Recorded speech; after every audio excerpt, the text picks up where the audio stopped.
여러분 안녕하십니까? 날로 엄중해지는 코로나의 압박 속에서도 영육간에 더욱 강건하고 평안하시기를 소망합니다. 특별 인터뷰로 근로정신대 할머니들과 함께하는 시민 모임에 관한 이야기 나눠보고 있는데요.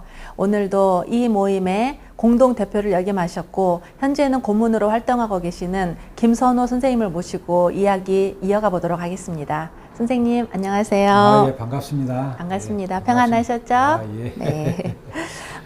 과거부터 많은 역사학자들과 국민들이 우리나라가 민주발전이 더디고 특히 정치 상황이 혼탁한 중요한 이유 중에 하나가 네. 친일파를 척결하지 못했기 때문이라는 말을 많이 합니다. 그렇습니다. 예. 네.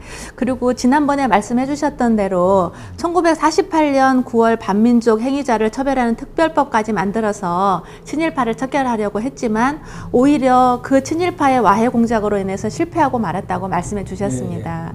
그 뒤에라도 얼마든지 이렇게 척결하는 운동을 이어갈 수 있었을 텐데 왜 하지 못했다고 생각하신가요? 뭐 의지만 있었으면 할 수 있었겠죠. 그런데 여러 가지로 여러 가지 환경을 봤을 때 참 어려웠겠다는 그런 생각을 해봅니다. 네네. 아마 시대적인 배경을 생각해 보면 뭐 이해가 충분할 것인데요. 1950년도에 한국 전쟁이 발발했었죠. 3년 동안 전쟁을 치르다가 1953년 7월에 휴전협정을 했지 않습니까? 그 이후에 휴전과 동시에 남북으로 갈라져서 나라가 굉장히 어려운 그 지경이 상황이 계속되었습니다. 네.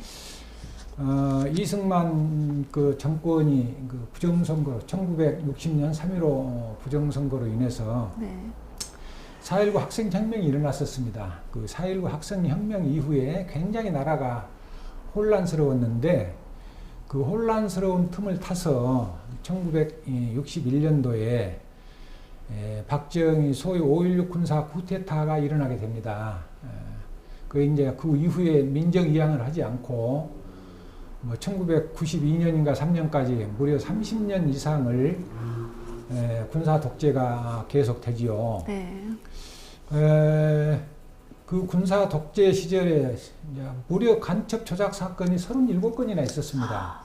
뭐 1년에 한 건 이상 있었다고 보면 맞습니다.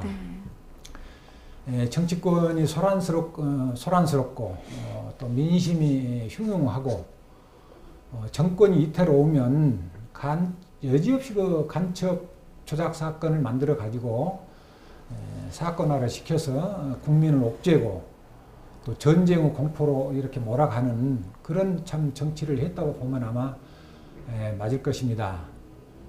친일파가 대통령인 나라, 군사 독재가 계속되면서 국민들은 참 말도 못하고 숨죽이고 살아가는데 네.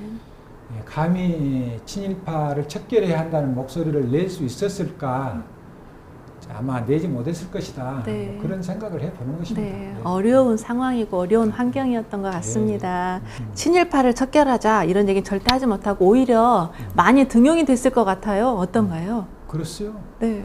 뭐 제가 정확히 알 수는 없습니다만은 친일파들이 많이 등용이 되었다고 생각을 합니다. 언젠가 제가 김원웅 광복회 회장님의 말씀을 들어보니까 우리나라 역대 국방부 장관 중에 1대부터 21대까지인가요? 네. 계속해서 친일파들이 국방부 장관을 지냈다. 이런 나라가 있냐? 이런 말씀을 하시더라고요. 아마 광복군에 참여해서 독립운동을 했던 군인들도 굉장히 많았을 텐데, 네. 그분들은 장관 한 번 지내지 못하고, 어쩌면 1대부터 21대까지 친일파가 국방부 장관을 지낼 수 있었을까. 참, 우리나라 너무도 웃기는 나라다. 네. 한심스러운 나라다. 이게 나라냐. 이런 부끄러운 나라가 아닌가 그런 생각을 했고, 제가 언젠가 그 친일 인명사전을 들여다볼 그 기회가 있었습니다. 아닌 말로 일일이 한 장씩 넘기면서 모두 다 이렇게 이름을 더듬어 보았는데 그 친일했던 사람들의 행적을 보니까 전부 참 벼슬을 지냈더라고요. 높은 자리에 참 고관 대작의 자리를 다 그분들이 차지했던 거 아니에요. 네, 네, 네. 제 기억에는 그 이름 중에 100여 명이 넘는 사람들이 이름이 떠올랐습니다. 뭐 이광수, 최남선은 물론 네, 모윤숙 네, 네. 이런 사람들의 이름이 거기가 적혀져 있었는데 저희들은 그 중고등학교 때 그 교과서에서 그분들을 배웠을 때 네. 전혀 친일파인 줄은 몰랐었습니다. 맞아요. 그 선생님들이 아무도 바로 이 사람이 친일파야라고 가르쳐준 선생님들이 네. 뭐 제 기억에는 거의 없었습니다. 네. 그런 생각을 해볼 때 아마 친일파들을 척결하기는커녕 네. 교과서에 올려서 참 옹호해주고 오히려 미화시켜주는 일을 했지 않는가 네, 네. 그런 생각을 해봅니다. 네. 그 친일 인명사전 정말 이런 사람들이 실려 있다는 것이 놀라워요. 저도 교과서에서 배웠던 사람들이잖아요. 예, 예. 몇 명이나 실려 있는지 궁금하고요. 이 친일 인명사전을 언제, 누가, 어떻게 만들게 되었는지 그것도 궁금한데요. 친일 인명사전에 실린 사람들은 뭐 말할 것도 없이 네. 반민족 행위자가 실려 있지 않겠습니까? 네, 네. 아마 일제시대 먹고 살기 위해서 뭐 소위 생계형 친일파들까지는 수록하지 않은 것으로 알고 있습니다. 민족 반역자, 부일 협력자 중에서 참 책임이 무겁다고 판단되는 사람, 뭐 이런 사람들을 실렸을 것이다 그렇게 생각을 하고 네. 그 친일 인명사전에 그 수록된 사람이 제가 일일이 사실은 파악을 해보니까 네. 4,399명이 실려 있었습니다. 와. 친일 인명사전의 그 편찬 과정을 보면은 참 너무나도 참 그 아이러니한데요.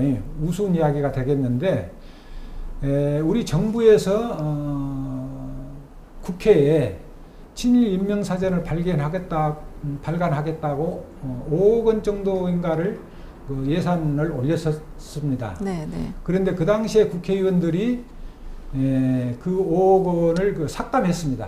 완전히 삭감해버렸습니다. 그 삭감 이유를 보면은 친일파와 친일과 친일하지 않는 사람을 구분을 하면 네. 양분이 국민이 양분되어서 국가 사회가 혼란스러워진다. 네. 그러니 발간 안 하는 것이 좋겠다. 이런 말을 하면서 완전히 삭감했던 것입니다. 그 국회의원들이 반대해서 예산을 삭감했다는 이야기를 국민들이 듣고 분노해서 네. 민족문제연구소에서 국민 모금을 했겠죠. 네, 네. 모금을 했는데 불과 며칠 만에 네. 5억 원 이상이 걸려서 친일 인명사전을 발간한 것으로 알고 있는데 네. 그 발간 목적은 네, 네. 뭐 국가의 정기를 바로 세우기 위해서, 네. 국가의 역사관을 바로 세우기 위해서, 네. 아닌 말로 다시는 친일파 같은 인물이 그런 사람들이 나오지 않기 위해서 네, 네. 발간했지 않겠는가. 민족 정기를 바로잡기 위해서 네. 친일 인명사전을 발간했겠다. 뭐 그런 생각을 해봅니다. 네. 민족문제연구소에서 이 사전을 발간했군요. 선생님, 사실 친일한 사람들이 지금은 이제 몇 명이나 살아있는지 모르겠지만 이미 고령이 돼가지고 세상에 없는 사람도 많이 있겠잖아요. 예, 예. 그러니까 친일 인사 척결은 현실적으로 좀 어려운 것이 아닌가 이런 생각도 드는데요. 그렇습니다. 뭐 해방된 지가 벌써 무려 뭐 77년이나 되니까요. 네. 살아있는 사람이 없죠. 살아있어야 척결이 되는데 맞아요. 살아있는 사람이 없기 때문에 뭐 척결이란 말은 지금 상당히 척결하기는 어렵겠다는 생각을 합니다. 반민특위가 성공했더라면은 그 당시에 친일 인사를 척결을 해서 우리 사회가 좀 더 빨리 민주화가 되고 더 빨리 그 성숙해서 더 큰 발전을 했을 것인데 네. 그때 친일파를 척결하지 못한 것 때문에 오늘날 사회가 이렇게 혼란스러운 것이다. 이런 것을 생각할 때 너무나도 안타깝습니다. 네, 네. 그렇다고 그냥 뭐 지나칠 수는 없는 것 아니겠습니까? 네, 네. 뭔가를 해야겠죠. 네, 네. 이런저런 이유로 인해서 친일 인사, 그 친일파 척결에는 실패했지만 친일 잔재는 꼭 청산해야 되겠다 이런 생각이 당연히 드는데요. 어떻게 해야 될까요? 그렇습니다. 사실은 뭐 전국적인지는 모르겠습니다만은 지금 아마 제가 알기로는 상당히 많은 시도에서 거의 전국적으로 친일 잔재가 청산되고 있는 것으로 알고 있습니다. 친일 잔재 청산 방법에는 여러 가지가 있겠는데 네. 예를 들어서 우리 광주 광역시에서는 2019년도 초에 우리 광주교육대학교에 친일잔재 조사 용역을 맡긴 적이 있었습니다. 용역을 맡아서 보고를 받은 적이 있는데 친일 인물 조사와 함께 식민잔재 조사를 했습니다. 식민잔재 조사 결과에 따라서 이것을 계속 존속시킬 것이냐 없애버릴 것이냐 이런 존폐 처리 방안과 식민잔재 활용을 위한 정책 방안까지 제시해서 지금 진행하고 있습니다. 한 가지 예를 든다면은 우리 광주공원에는 옛날 그 전라남도 제1대와 뭐 4대 관찰사를 지냈다는 윤응렬이라는 사람이 있었습니다. 그분이 뭐 선정을 베풀었다고 선정비가 버젓이 세워져 있었는데 사실은 그분이 친일 행위를 한 사람이거든요. 친일파였거든요. 그 친일파였다는 것을 알고 그 공적비를 뽑아서 눕혀버렸습니다. 눕혀놓고 눕힌 그 옆자리에다가 친일 행적 단죄문을 이렇게 세웠습니다. 그것을 만약에 우리 학생들이 그 현장에 와서 그 비석이 눕혀진 모습, 친일 행적 그 단죄문을 봤을 때 우리 학생들이 어떤 생각을 했겠는가? 내가 어떤 행동을 하면서 살아야겠는가? 국가와 민족의 뭐 반역 행위를 하면서 살아야겠는가? 뭐 여러 가지 생각을 하지 않겠습니까? 그리고 제가 알기로는 우리 참 독립운동의 선봉이었던 우리 광주 제1고등학교만 하더라도 이홍렬이라는 친일파가 지은 작사 또 친일 독재와 관련이 있는 이은상이라는 그 사람이 한 작사에 이것을 100년 동안 그 교과로 불렀다는 거예요. 그것을 알고 친일파가 지은 작사 작곡한 그 노래를 우리 학생들이 불러야겠냐, 교가를 교가를 불러야겠냐 그런 생각에서 이제야 반성을 하고 아마 제가 듣기로는 2019년 11월부터인가 그러니까 3.1 운동 100년째네요.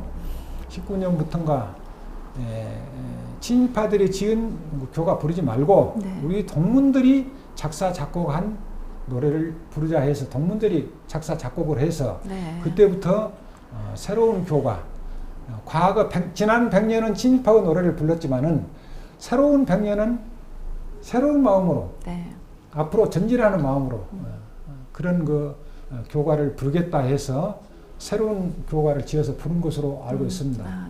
늦었지만은 굉장히 다행스러운 일이다 이렇게 생각을 하고 아마 제가 알기로는 용역조사 보고서를 보면은 광주시 내 10개인가 10개 이상 학교에서 친일파나 친독재 인사가 작곡한 교가를 버젓이 부르고 있다는 것이 그것을 보았습니다. 이런 것을 보고 참 우리가 부끄럽게 살아왔구나 그런 생각을 했고 아무튼 친일 인물 또 친일 경찰 친일 법관 사법부 또 친일 관료 교육자 친일 음악가 이런 분들을 전부 세 분에서 조사했고 또 식민 잔재도 여러 영역 구분을 해서 군사시설 분야, 통치시설 분야, 산업시설 같은 것도 모두 조사를 해서 지금 친일잔재 청산을 시작하고 있는 것으로 알고 있습니다. 특별히 우리 광주 광역시 의회에서는 작년 5월 달에 조석호 시의원께서 광주 광역시 친일잔재 조사 및 연구활동 지원에 관한 조례를 대표 발의해서 지금 친일잔재 청산에 매진하고 있는 것으로 그렇게 알고 있습니다. 한 발짝 한 발자국 나가는 것을 보면서 저도 어떻게 하면 동참할 수 있을까, 꼭 동참해야 되지 않을까 이런 생각이 듭니다. 그런데 친일잔재를 이렇게 청산하고 나면 모든 일이 다 끝난 건 아니잖아요. 그건 아니라고 생각하는데 또 무슨 일을 어떤 일을 해야 되는 것인지 궁금합니다. 그렇습니다. 우리가 풀을 뽑고 난 뒤에 가만히 놔두면 또 잡초가 이렇게 솟아나지 않아요. 잡초가 자라나듯이 친일 잔재를 모두 청산했다고 해서 청산했다고 해서 가만히 있어 버리면 또 이상한 사람들이 나올 수가 있습니다. 그래서 그것을 참 그런 사람들이 다시는 나오지 않게 하기 위해서 친일 반역자가 다시는 민족 반역자가 다시는 나오지 않게 하기 위해서는 교육이 필요하다, 그런 생각을 해봅니다. 호랑이는 죽어서 가죽을 남기고 사람은 죽어서 뭐 이름을 남긴다는 그런 말이 있지 않습니까? 죽은 후에 내 이름을 어떤 사람으로 남길 것이냐를 생각하면서 산다면은 함부로 언행을 못할 것이다. 함부로 반민족 행위를 못할 것이다. 그런 생각을 해봅니다. 아마 윤석열이라는 그 관찰사를 했지만은 후대 자기의 비석이 뽑아서 눕혀져 버리고 그 옆에는 친일을 행적을 했다는 그 단죄문이 쓰여진 그것이 세워진 것을 생각했을 때 우리 학생들이 어떤 생각을 하면서 살 것인가, 뭐 이런 생각을 해볼 때 반드시 교육이 필요하다 하는 생각을 하고, 역사의 현장을 이렇게 체험하면서 그러한 체험 교육이 반드시 필요하다, 그런 생각을 해봅니다. 네. 지금까지 이렇게 근로정신대 할머니와 함께하는 시민모임 활동을 중심으로 5번에 걸쳐서 이야기를 나눠보았습니다. 일본의 나고야 회원들이 30년 이상 할머니를 도운 그 인간애, 그리고 아무런 희망도 보이지 않는 일에도 최선을 다하는 시민모임 활동들, 또 전범기업 독일과 일본의 비교, 프랑스와 한국의 대응 등을 보면서 앞으로 우리가 해야 할 일이 무엇인가를 또 생각해 보게 됩니다. 과거와 같은 역사가 반복되지 않기 위해서는 교육이 꼭 필요하다고 말씀하셨는데요. 그런 교육과 관련해서 특별히 구상하고 계신 것이 있다면 말씀해 주시기 바랍니다. 예, 그렇습니다. 제가 그 근로정신대 시민모임 활동을 하면서 일본에 몇 번 다녀온 적이 있습니다. 일본에서 그 인권운동을 하시는 분들, 또 평화운동을 하시는 분들이 그에 걸맞게 그 운영하는 전시관이나 역사관을 몇 군데 제가 들려본 적이 있었습니다. 그래서 우리도 그런 그 역사관이나 전시관이 있었으면 좋겠다는 그런 생각을 오래 전부터 해왔거든요. 그런데 다행히도 우리 그 근로정신대 시민 모임에서 그런 역사관을 하나 마련하기 위해서 이미 착수를 했습니다. 다소 뭐 어려움이 지금 부딪히고 있는 것으로 알고 있는데, 그 어려움이 해소가 된다면은 일제 피해 관련 그 명품 역사관을 우리 광주 시민들에게 선보일 것으로 생각을 하는데요. 아마 그 역사관 안에 무엇을 이렇게 전시를 할 것인가, 이 생각해 볼 때 한 가지만 예를 든다면은 작년 12월에 돌아가신 100세 이상 102세에 돌아가신 그 이금주 할머니가 계셨어요. 그 이금주 할머니께서 일제 피해자인 그 당시에 징용 피해자들의 1000명 이상을 원고로 교합해서 제가 알기로는 1273명이던가요? 이걸 천인소송이라고 하는데 원고로 교합을 해서 일제 그 손해배상 청구 소송을 한 일이 있습니다. 이러한 사료만 전시하더라도 굉장히 그 명품 전시관이 되지 않겠는가, 그런 생각을 해봅니다. 아마 멋있는 전시관이 개관될 것이다, 그런 기대를 가져봅니다. 아마 그 사료를 보고 국가기관에서 굉장히 욕심을 내서 이거 광주에 줘서는 너무 아깝다, 우리 국가기관으로 좀 넘겨주면 어쩌겠냐, 이런 말까지 했는데 이건 아니다, 이건 우리 광주가 보관해야겠다. 그래서 이금주 할머니의 그 많은 사료를 지금 보관 중에 있습니다. 아마 그런 것을 중심으로 일제 피해와 관계 있는 역사관을 하나 마련한다면은 우리 학생들의 역사 교육에 큰 보탬이 될 것이다, 그런 생각을 해봅니다. 그러면 이 역사관을 짓는데 좀 외부나 국가 정부에서는 도움이 아직은 없는 거예요? 저희들이 바라지도 않고요. 이제 자진해서 우리가 국가나 지자체에서 돕겠다 그러면 좋겠지만은 뭐 그것도 좋겠지만은 제 생각에는 우리 시민 학생들이 십시일반으로 조금씩 모아서 네. 역사관을 짓는 것도 굉장한 의미가 있다. 네, 네. 그런 생각을 하고 네. 우리 시민 학생들이 최선을 다해서 모았지만은 네. 그 역사관을 짓기에는 좀 역부족이다. 조금 부족한 부분이 있다. 그런다면은 그런 경우에는 뭐 교육청이 되었든 네.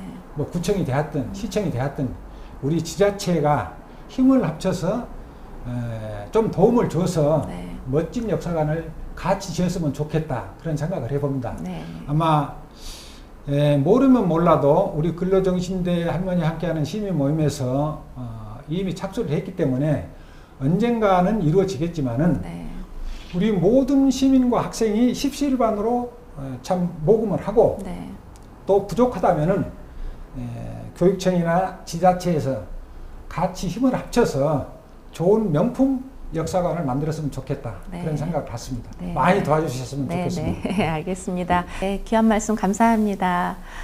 김선호 선생님을 모시고 근로정신대 할머니들과 함께하는 시민 모임에 관한 이야기 5가지 파트로 나누어서 얘기 나눠보면서 많은 또 마음속에 울림을 얻고 큰 감명을 받았습니다. 우리 청취자분들도 이 일에 함께 동참해 주시고 관심 가져 주시고 또 우리 선생님께서 비록 지금은 교직을 떠나셨지만 우리 학생들을 위해서 또 교육계의 미래를 위해서 많이 활동하고 계시는 것을 지켜봐 주시고 앞으로도 이 큰 일에 더 크게 쓰임받을 수 있도록 또 도와주시고 또 많은 격려와 관심도 가져주셨으면 좋겠습니다. 선생님 인터뷰 감사합니다. 아유, 수고하셨습니다. 감사합니다.